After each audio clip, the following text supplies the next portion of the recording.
Nvidia launched their Super Series GPUs and AMD launched their new RX 7600 XT and also some slew of APUs. But my question remains, what about the best budget gaming GPU? And the answer of that question is none. Right now in the market, if you look at the budget sector, you will find GPUs that are in budget but full of compromises. Yes, AMD launched their new RX 7600 XT with a 16GB of VRAM that might look good at $330, but in practice, it is not. The 7600 on itself wasn't a really decent or good enough GPU to buy, and adding 16GB VRAM and increasing $30 price, I don't think it makes it anything impressive. And why I'm saying this, I myself don't have a GPU on hand because AMD didn't send me, because I'm not a big YouTuber, but they send a lot of big YouTubers that GPU that you can trust, like Hardware Unboxed and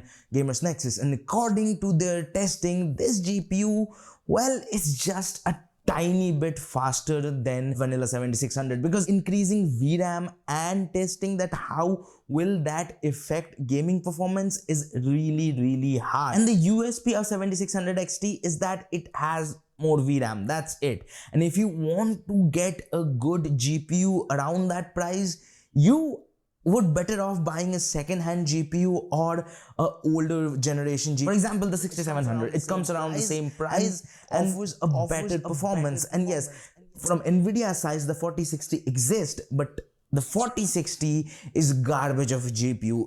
The 60 series, it used to be a GPU lineup where you will not only get good performance, but it also comes at a good price. This 1066GB version was that. The 1660 series was that. And the interesting thing is, the 1660 series is still one of the great choice for budget end if you want to buy a first-hand GPU. The RTX 3050 is around the same performance of 1660 Super, and the 3050 cost a little bit more because of its RTX feature, but you're not gonna able to play a ray traced game on a 3050 because the 3050's ray tracing performance isn't that good to begin with.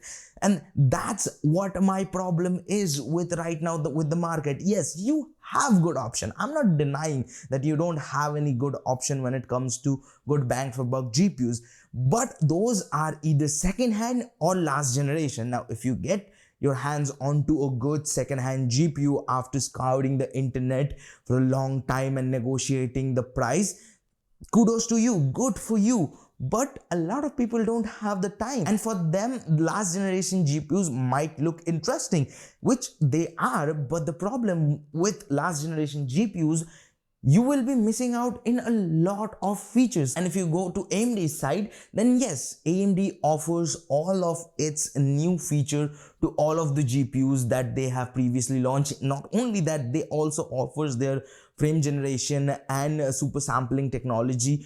To Nvidia's side, if you have an Nvidia GPU, you can use FSR. And right now we have a new contender as Intel. Their Arc GPUs comes at a really good price and offers you good price to performance. But here's the thing, availability of Intel GPUs are pretty questionable in some regions. In some regions they are available, in some regions they are not. Not only that, if you go and buy an Intel GPU, there is no guarantee that a new latest game gonna work on your GPU from the first day, even if you pre-order it. We have seen that situation with Starfield. And not only that, Intel is still improving their GPU. So some features they add that might break something, then they have to update it again, which will reduce the performance. This is a fiasco you have to face if you go with a new player. So if you are just a gamer and not an enthusiast of PC building or hardware,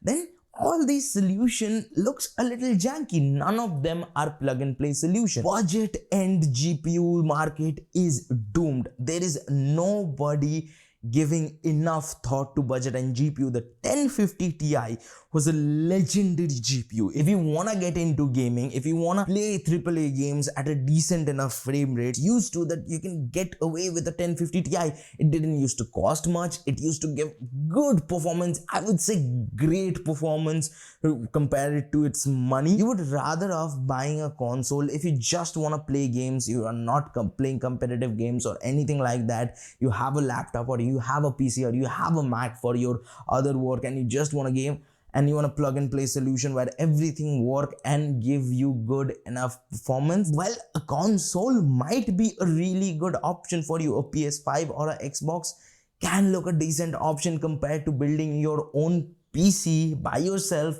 which you will have a bunch of compromise, and sometimes you cannot even play games like Alan Wake 2. Some GPUs outright couldn't play games, but if you have a PS5, you don't have to worry. As long as Sony will support or as long as Microsoft will support their consoles. Yes, this is a rant video, I know, and I'm ranting because I was just scripting when I was shortlisting GPUs in a certain price bracket, and I got angry while scripting this because in my eyes, I don't think that there are good enough option under $300. If you want to know what GPUs would be good for you around a certain budget, you can check this video right here if that video is already made. If not, then watch this video, whatever is there. And if you want to subscribe, you can click this button right here. And there's Akash, and I'll see you guys in the next one. Peace.